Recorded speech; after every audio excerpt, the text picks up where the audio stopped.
Did you know that people regret buying in the wrong neighborhood more than they regret renting too long? I think that's an interesting fact. So a lot of times when clients are moving out of state, they ask me two questions. The first question is, do I buy or rent in the new city? And the second question is, when do I list my house? Do I list my house now, take the funds, move to the new city, or do I wait till I find a house I want to buy in the new city and then list my house? There's not really a right answer. I know that's not what you want to hear, but let's break it down so that you can understand what these options are. So, do you buy or rent first? Buying is, in my opinion, the route you go if you've done a lot of in-person homework. And I highly suggest doing a lot of in-person homework if you want to go to a new city. And I don't just mean like 2 days here and 2 days there. You need to go spend like a solid week every month in that new city. And what I did before I moved to Miami is I spent a solid week every month in a new part of the city so I could understand the age of the building, parking, grocery stores, the people around me, simply just the lifestyle. I just kind of needed to know what I was getting into. And I actually never stayed in Brickell, but I ended up just, my heart wanted to be in Brickell. Turns out after a year, Brickell's a little too loud for me. I miss driving my car. It was too much for me. But it was on my bucket list, so I'm glad I did it. And I still moved to a different part of Miami that's a little bit quieter, but still walkable. So I kept some of the things I loved from Brickell and added some of the things I love from home, which is Scottsdale, Arizona.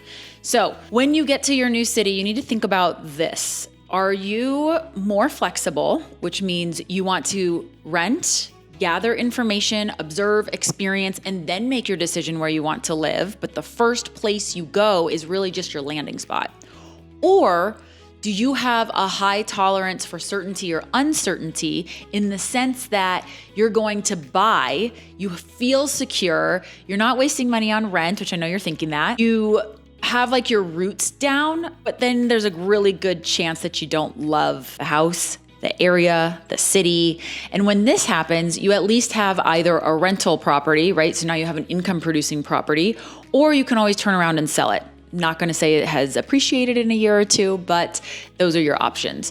So it really is a question that you have to ask yourself. Do I want flexibility or do I want safety and security? There's just a lot that you can't learn moving in real life from moving in person and having those experiences, meeting the people that you can't learn from online or watching YouTube videos. And that's why I suggest at least doing your homework up front to start getting yourself there and understanding how the city operates, at least at some level. And I think after you visit somewhere, I would say like 3 times, maybe even 4, then you understand like, okay, this is my place or it's not my place. So now the question is, do you sell first or do you wait till you find a home and then sell? I would say this is completely dependent upon your finances.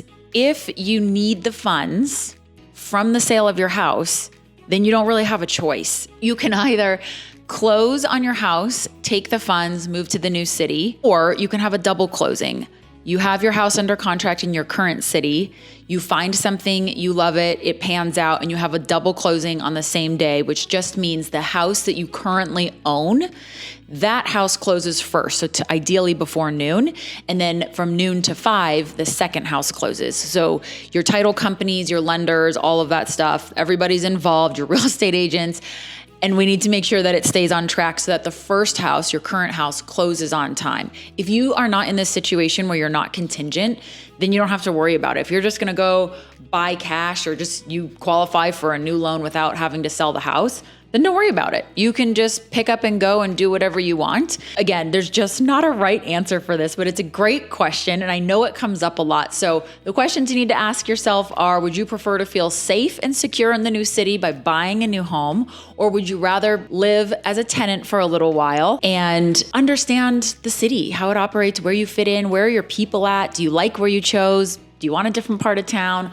And then number 2 is the timing to sell your house. Do you need the funds in order to buy or rent or just move in general to the new city? I wanted to make a video about it because I get asked this question all the time. I just don't have an answer because it really is dependent upon what you are comfortable with.